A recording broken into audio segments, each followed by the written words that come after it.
if Apple doesn't, or if it does cooperate, is it going to lose that many customers? We are hooked on Apple products. What is the other choice at this point? What are we going to do? Right? I mean, we all have one of these. We're going to.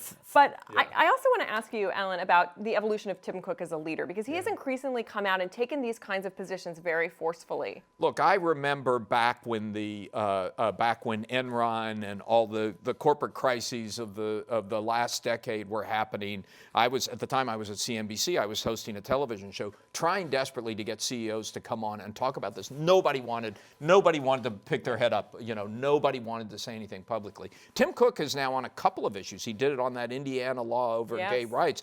On a number of issues, he has taken very, very public stands. And I think he thinks he's doing it partly because it's important to the company, but I think it's a change in the way corporate leaders establish themselves.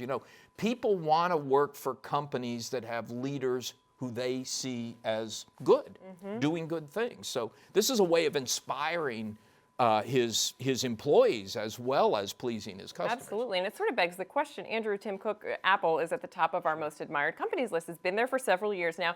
This list is really a measure of what business thinks about other businesses. So it's sort of what do other CEOs think of, what company do they most envy, and it's Apple. But is this, do you think, part of the reason he's at the top of that list, or do you think this will solidify his place there?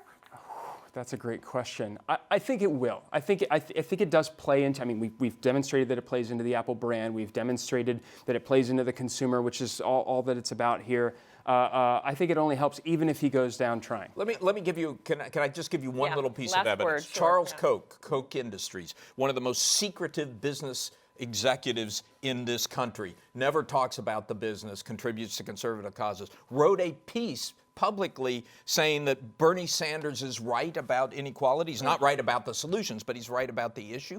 Why is he doing this? He's doing it for the same reason Tim Cook is doing it. In today's world, business leaders have to have a positive public profile to succeed. Right. It's a very different world than it was 10 years ago, and this has become an important element of CEO leadership. Fascinating times, absolutely.